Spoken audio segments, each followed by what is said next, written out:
Every hour has a story.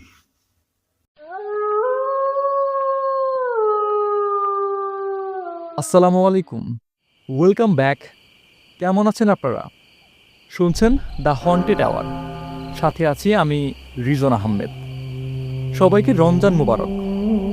প্রিয় listeners, সারাদিন রোজা রেখে রাতে ফিরে আসলাম আবার আপনাদের মাঝে দ্য হন্টেড আওয়ারের পক্ষ থেকে আরও একটি নতুন রোমাঞ্চকর এপিসোড নিয়ে। ইদানিং রাতে খুবই শীত পড়ছে। আশা করছি আপনারা নিজেদের কম্বল মুড়িয়ে আমাদের ঘটনাগুলো উপভোগ করবেন। আমরা চেষ্টা করব একদিন পর পর নতুন নতুন ভৌতিক কাহিনী দিয়ে আপনাদের মনোরঞ্জন করার।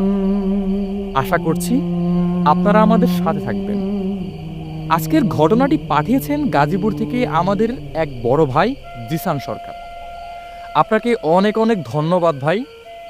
জিসান ভাইয়ের ঘটনাটি আমাদের কাছে খুব ভালো লেগেছে, তাই আমরা ঘটনাটি আপনাদের মাঝে উপস্থাপনা করছি।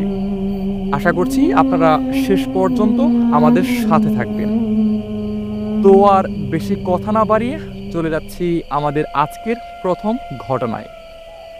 ঘটনাটি যেভাবে লেখা আছে আমি ঠিক সেভাবেই পড়ার চেষ্টা করব।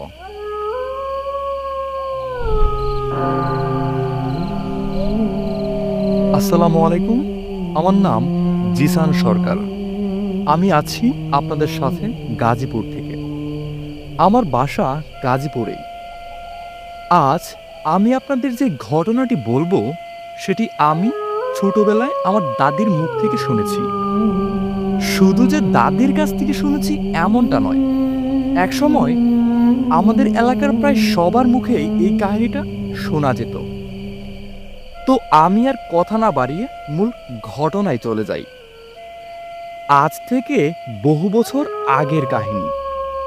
গাজীপুর তখন একদম গ্রাম ছিল। গাজীপুরে তখন শহরের চিহ্ন মাত্র ছিল না। আর প্রিয় লিসেনার, আপনারা তো জানেনই গ্রামে জঙ্গল একটু বেশি থাকে। আমাদের গ্রামও তখন জঙ্গলে ঢাকা ছিল। সেই সময় আমাদের গ্রামের একদম শেষ প্রান্তে একটা পরিবার বাস করত। সেই পরিবারের সদস্য ছিল 6 জন।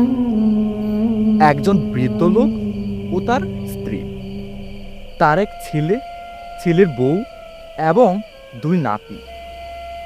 তাদের বাড়িটা এমন জায়গায় ছিল যে তাদের বাড়ির আশেপাশে আর কোনো বাড়ি ছিল না। তাদের বাড়ির পিছনে ছিল ঘন জঙ্গল। তাদের বাড়িতে যাওয়ার 2টা রাস্তা ছিল, সেগুলো জঙ্গলের ভিতর দিয়েছিল। তো প্রিয় লিসেনার, সেই বৃদ্ধ লোকটি একদিন খুব সকালে মসজিদের উদ্দেশ্যে রওনা দেয়। হাতে হারিকেন ও লাঠি নিয়ে সে যাত্রা শুরু করে। জঙ্গলের ভিতর দিয়ে যাচ্ছে। প্রিয় লিসেনার, আপনাদের জানার কথা, তখন এখনকার মতো মসজিদ ছিল না। তখন মাটির মসজিদই বেশি দেখা যেত। তো সেই বৃদ্ধ লোকটি যখন মসজিদের কাছাকাছি আসলো, তখন সে হারিকেনের আলোতে একটি সাপ দেখতে পেল। তখন সে তার হাতে থাকা লাঠি দিয়ে সাপটার গায়ে আঘাত করে এবং সাপটিকে মেরে ফেলে। তো যাই হোক, সে মসজিদে গিয়ে নামাজ পড়ে বাড়ি ফেরার উদ্দেশ্যে রওনা দেয়। সে যখন জঙ্গলের ভেতর দিয়ে আসছিল, প্রিয় লিসেনার, তখন সে কিছু কান্নার আওয়াজ শুনতে পেল। সে প্রথমে পাত্তা দেয় না, কিন্তু সে যত সামনে আসছিল কান্নার আওয়াজটা তত জোরে আসছিল। তখন সে একটু ভীতু হয়। সে ভাবে, এই জঙ্গলে এখন কারা কাঁদে। তখন তিনি একটা ভয়ানক আওয়াজ শুনতে পায়। তিনি শুনেন কেউ বলছে, তুই আমার ছেলেকে হত্যা করেছিস। তুই কিভাবে ভাবলি আমি তোকে ছেড়ে দেব? আমি তোর পরিবার নির্বংশ করে দেব। তোর পরিবারের কেউ বাঁচবে না। এই কথাগুলো শুনে বৃদ্ধ লোকটি খুব ভয় পায়। তখন সে বুঝতে পারে মসজিদে যাওয়ার সময় সে যে সাপটিকে মেরেছিল সেটা কোনো সাপ ছিল না, সেটা একটা জিন ছিল। প্রিয় লিসেনার, আপনারা যারা জানেন না তাদের জন্য বলছি, মসজিদ বা কবরস্থানের কাছাকাছি কোনো সাপ বা কুকুর দেখতে পেলে সেগুলোকে মারতে যাবেন না, কারণ জিন বেশিরভাগ সময়ই সাপ বা কুকুরের রূপ নিয়ে থাকে। তো সেই কথাগুলো শোনার পর বৃদ্ধ লোকটি খুব ঘাবড়ে যায়। সে প্রথমে বাড়ির লোকদের জানাতে চেয়েছিল, পরে ভাবল তাদের বললে তারাও ভয় পাবে। এই ভেবে সে কাউকে কিচ্ছু না জানানোর সিদ্ধান্ত নেন। বৃদ্ধ লোকটি ভয়ে ভয়ে বাড়িতে যায়। প্রায় 1 সপ্তাহ কেটে যায়। বৃদ্ধ লোকটি সবকিছু প্রায় ভুলেই যায়। 1 সপ্তাহ পর সন্ধ্যার সময় বৃদ্ধ লোকটি বাজার থেকে বাড়িতে যাচ্ছিল। তখন সে দেখতে পায় 1 সপ্তাহ আগে সে যে সাপটিকে মেরেছিল সেটা রাস্তার মাঝে পড়ে আছে। সে ওই সাপটিকে দেখে ভয় পেয়ে যায়। একটু পরে সেই আওয়াজটি আবার শুনতে পেল। সে শুনতে পেল, তোর শাস্তি তুই খুব শীঘ্রই পাবি। তুই আমার ছেলেকে হত্যা করেছিস, আমি তোর পরিবারের সবাইকে মেরে ফেলব। এগুলো শুনে সে ভয়ে ভয়ে বাড়িতে চলে যায়। বাড়িতে গিয়ে সে চিন্তায় পড়ে যায়, কি করবে? বাড়ির লোকদের জানাবে নাকি জানাবে না? এই ভেবে ভেবে সে রাতে আর ঘুমায়নি। তো পরের দিন দুপুরে বৃদ্ধ লোকটির বড় নাতি, তার বয়স 12-13 হবে, সে অন্যান্য বাচ্চাদের সাথে খেলা করে। বাড়ি ফেরার পথে সাপের কামড়ে তার মৃত্যু হয়। তার মৃত্যুর খবর শুনে সবাই ভেঙে পড়ে। বৃদ্ধ লোকটি বুঝতে আর বাকি রইল না যে কাজটা কি করেছে। বৃদ্ধ লোকটি তখন কাউকে জানানোর সাহস পেল না। সে ভাবল, এখন জানালে সবাই তাকে দোষারোপ করবে যে তুমি আমাদের আগে জানাওনি কেন। আমরা আগে জানতে পারলে যে কোনো পদক্ষেপ নিয়ে আমার এই ছেলেটাকে বাঁচাতে পারতাম। এই অপবাদের ভয়ে সে কাউকে কিচ্ছু জানায় না। এই ছেলেকে কবর দেওয়ার পর সবাই বাড়িতে চলে আসে।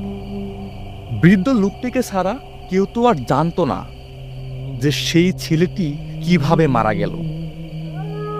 ছেলেটির মৃত্যুর পর বৃদ্ধ লোকটি খুব ভয় পেয়ে যায়। ওই দিন সন্ধ্যায় সে ওই জঙ্গলে যায় জিনের সাথে কথা বলার উদ্দেশ্যে। জঙ্গলের গভীরে যাওয়ার সাথে সাথে বৃদ্ধ লোকটি একটি ভয়ানক হাসির শব্দ শুনতে পায়। হাসির সাথে একটা ভয়ানক আওয়াজও শুনতে পায়। আওয়াজটাই বলছিল, রে এখন কেমন লাগে? তুই আমার ছেলেকে হত্যা করেছিস, তোর নাতির মৃত্যু এর সামনে কিছুই না। আমি তোর পরিবারের সবাইকে মেরে ফেলব। কথাগুলো শুনে বৃদ্ধ লোকটি ভয়ে ভয়ে বলে, আমাকে কি ক্ষমা করা যায় না? আমি ওই দিন বুঝতে পারিনি যে ওইটা আপনার ছেলে ছিল। আমি না বুঝে আপনার ছেলেকে হত্যা করে ফেলেছি। জিনটি তার কথা শুনে বলল, তোর এই ভুলের কোনো ক্ষমা নেই। তুই যে ভুল করেছিস তার শাস্তি আমি তোর পরিবারকে দেব। বৃদ্ধ লোকটি তখন উদাসী মন নিয়ে চলে আসে। সে বাড়িতে এসে কাউকে কিছু জানায় না। সে বাড়িতে এসে দেখে তার পরিবারের সবাই সেই ছেলেটির জন্য কান্নাকাটি করছে। বৃদ্ধ লোকটি সবাইকে সান্ত্বনা দেয়। তারপর রাতের খাবার খেয়ে সবাই শুয়ে পড়ে। সকালে ঘুম থেকে উঠে সবাই দেখতে পারল তাদের পরিবারের ছোট ছেলেটি বাচ্চাটির বয়স 6-7 হবে। সেই বাচ্চাটি মারা গেছে। বাচ্চাটির শরীরে কামড়ের দাগ ও নখের আঁচড়ের দাগ স্পষ্ট দেখা যাচ্ছে।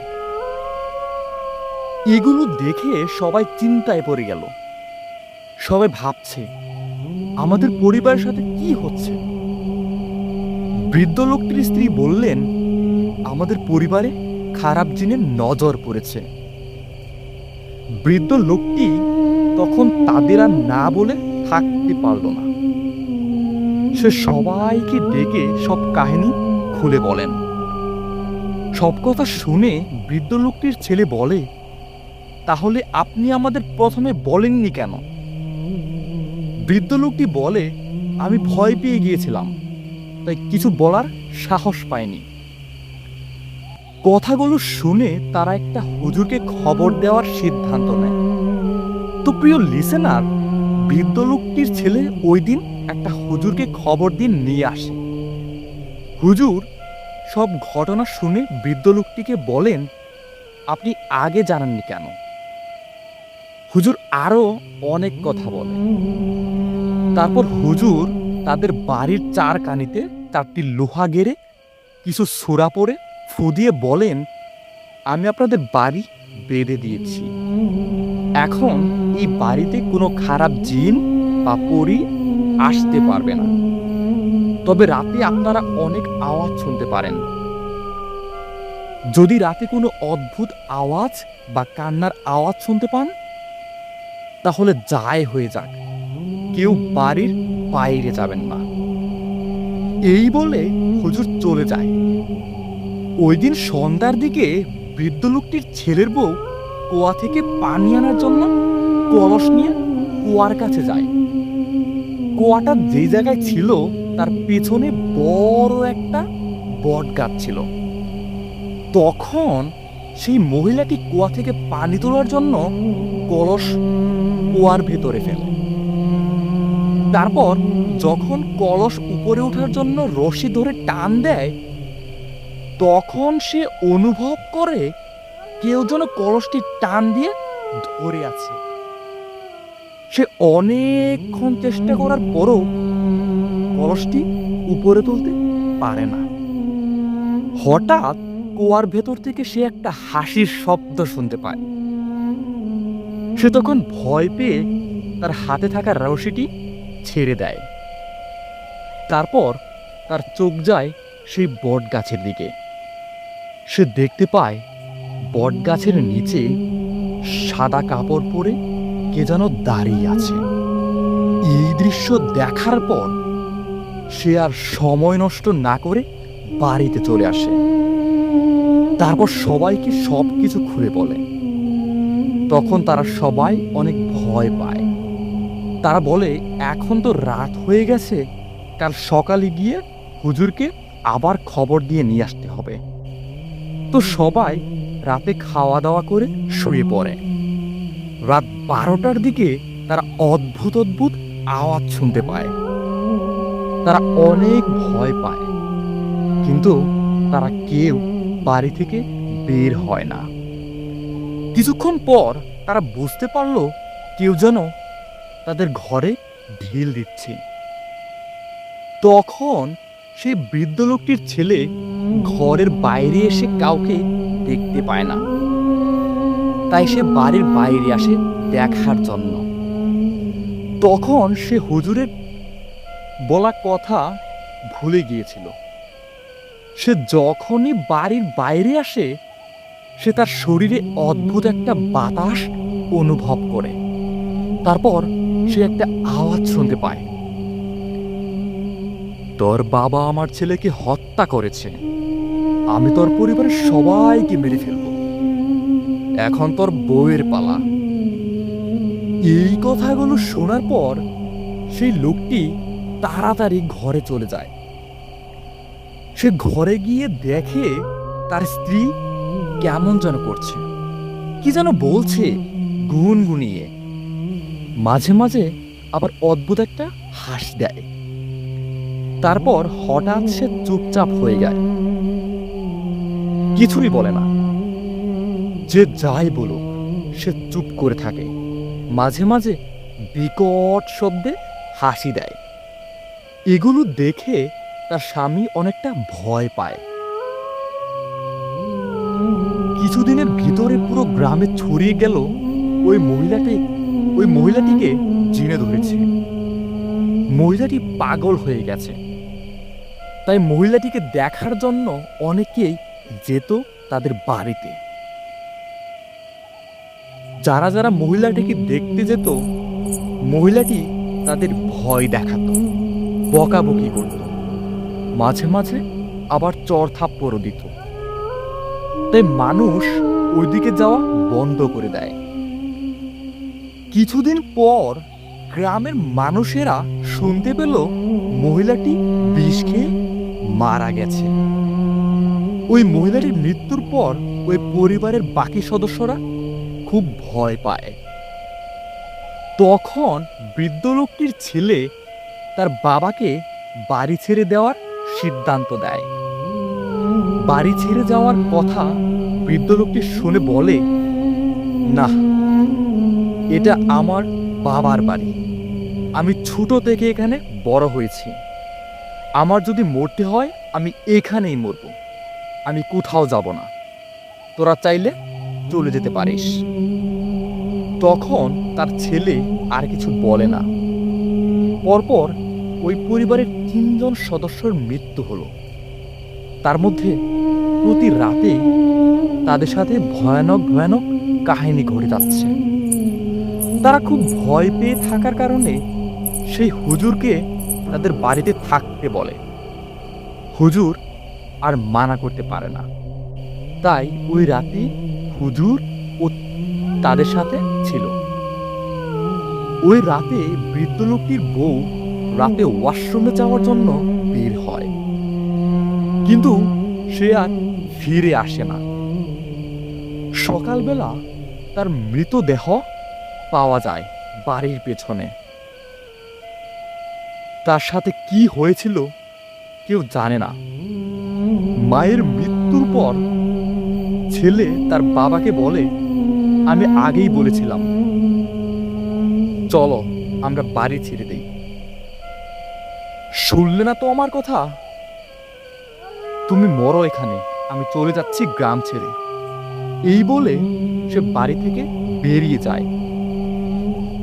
ওই রাতে ছেলে যখন জঙ্গলের ভেতর দিয়ে যাচ্ছিল, তখন সে শুনতে পায় কেউ বলছে, কিরে, তুই কোথায় পালাচ্ছিস? তুই কি ভেবেছিস এই গ্রাম ছেড়ে চলে গেলে তুই বেঁচে যাবি? এটা শুনে সে সেখানেই অজ্ঞান হয়ে যায়।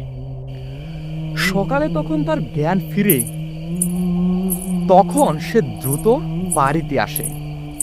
সে বাড়িতে এসে দেখে তার বাবা ফাঁসি দিয়ে মরে আছে।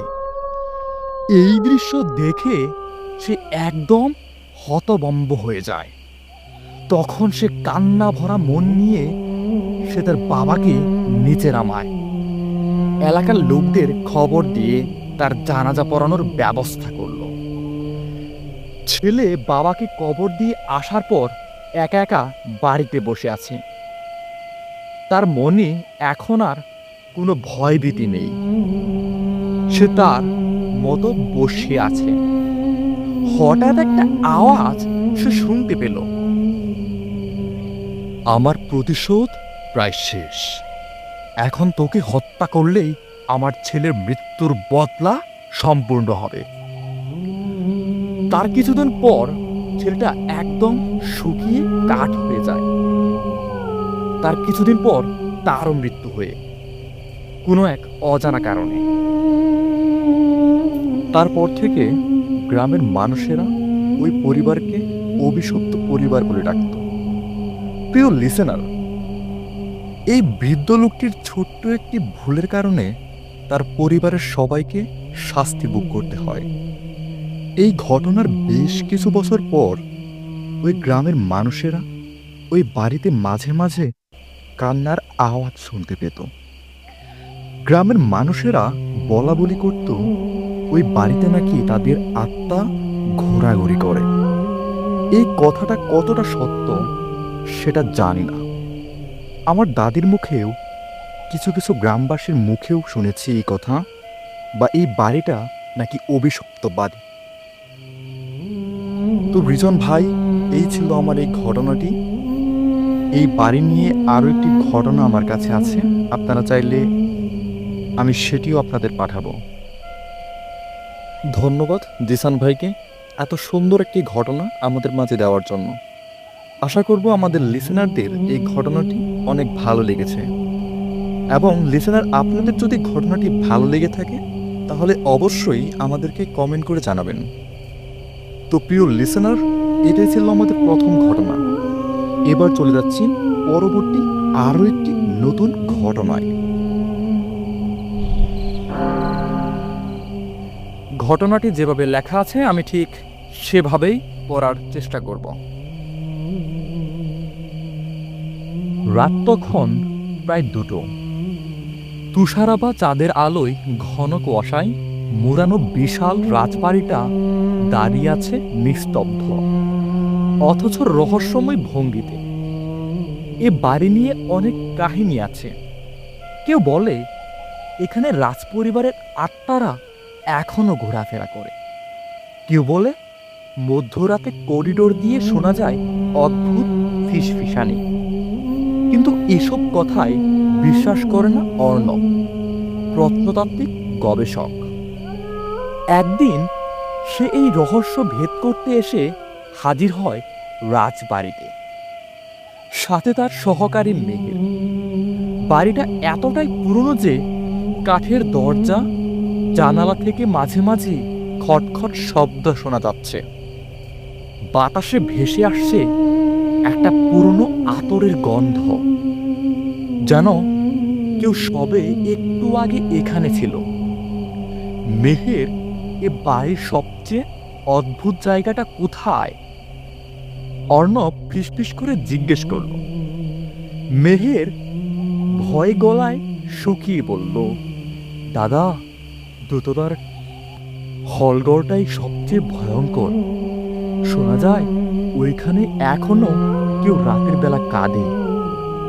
অর্ণব একটু হাসল। এসো দেখি ওইখানে কি আছে। দোতলায় উঠতেই এক অদ্ভুত অনুভূতি হতে লাগলো। শীতল বাতাস, অদৃশ্য দৃষ্টি, আর কোথাও একটা চাপা কান্নার শব্দ। হলঘরের দরজায় হাত দিতেই দরজা নিজে থেকেই খুলে গেল। ভেতরে ঢুকে দুজনে থমকে গেল। একটা বড় আয়না, আর তার সামনে বসে আছে লাল শাড়ি পরা এক নারী। মাথা নিচু করে চুল দিয়ে পুরো মুখ ঢেকে রেখেছে। আপনি কে? অর্ণব জিজ্ঞেস করল। কোনো উত্তর এলো না। হঠাৎই নারীটা আস্তে আস্তে মুখ তুলল। মুখের কোনো চামড়া নেই, গা থেকে ছিঁড়ে পড়া মাংস খুলি দেখা যাচ্ছে স্পষ্ট। একজোড়া ফাঁকা অন্ধকার চোখ অর্ণবের দিকে তাকিয়ে আছে। মেহের চিৎকার করে পেছনের দিকে দৌড় দিল, কিন্তু দরজা বন্ধ হয়ে গেল। চারপাশের বাতাস ভারী হয়ে উঠল। দেয়ালের ছবি থেকে যেন চোখ উকি দিচ্ছে। নারীটি ধীরে ধীরে অর্ণবের দিকে এগিয়ে আসছে। হঠাৎ চারপাশ অন্ধকার হয়ে গেল। তারপর যেন অন্য এক সময়ে চলে গেল তারা। রাজবাড়ির সেই হলঘর, কিন্তু এবার এটি আলোয় ভরা। সামনে বসে আছে রাজা শম্ভু নারায়ণ, তার পাশে যুবরানী মেঘলা। আমি তোমাকে ভালোবাসি, কিন্তু তুমি আমাকে কেন বিশ্বাস করলে না? যুবরানী ফিসফিস করে বলল। রাজা ক্রোধে চিৎকার করলেন, তুমি আমার সাথে বিশ্বাসঘাতকতা করেছ। তারপর তিনি এক তলোয়ার তুলে এক কূপে যুবরানীর গলা কেটে ফেললেন। রক্ত ছিটকে পড়ল চারপাশে। যুবরানীর দেহ লুটিয়ে পড়ল মেঝেতে, কিন্তু তার ফাঁকা চোখ তখনও রাজার দিকে তাকিয়ে আছে। হঠাৎ সবকিছু আবার আগের মতো হয়ে গেল। অর্ণব ও মেহের এখনো হলঘরে দাঁড়িয়ে, কিন্তু সামনে দাঁড়িয়ে আছে সে লাল শাড়ির নারী, যুবরানী মেঘলা। তোমরা এখানে কেন? তার কণ্ঠ যেন কেঁপে উঠল। আমরা জানতে চাই, কেন তুমি এখনো এখানে? অর্ণব কাপা গলায় বলল। মেঘলা ধীরে ধীরে বলল, আমি মুক্তি চাই, কিন্তু রাজা আমাকে অভিশাপ দিয়ে মেরেছিল। আমার আত্মা এখানেই বন্দী। যে আমার হত্যার প্রতিশোধ নেবে সেই আমায় মুক্তি দিতে পারবে। অর্ণব আর মেহের অবাক হয়ে গেল। রাজা তো বহু আগেই মরে গেছে, কিন্তু যদি সেই আত্মা এখনো এখানে থাকে। তারা আরো খোঁজ নিতে গিয়ে পুরনো এক দরজার পেছনে পেল একটা গোপন কক্ষ। সেখানে বসে আছে একটা শুকিয়ে যাওয়া মৃতদেহ। হাতে ধরা আছে একটা রক্তমাখা তলোয়ার।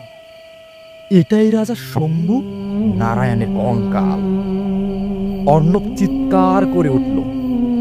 ঠিক তখনই বাতাসে গর্জন শোনা গেল। রাজার কঙ্কাল উঠে দাঁড়ালো।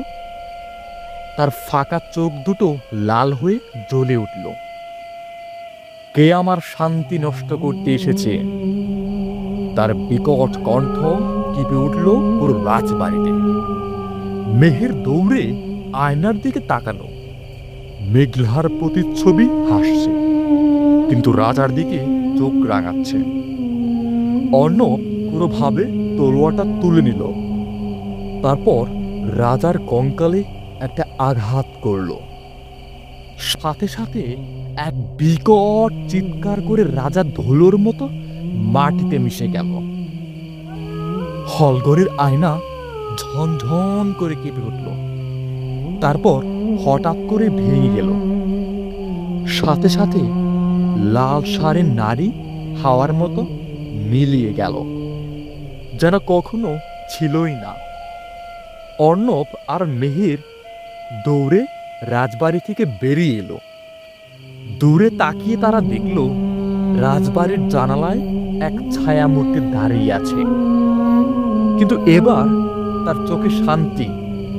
তবু রাতে যেই সে রাজবাড়ি থেকে এখনো মাঝে মাঝে ফিসফিসানি শোনা যায়। এই ঘটনা শেষ নাকি সত্য, নাকি শেষ হয়নি, এটা অজানা এক রহস্যই রয়ে গেল।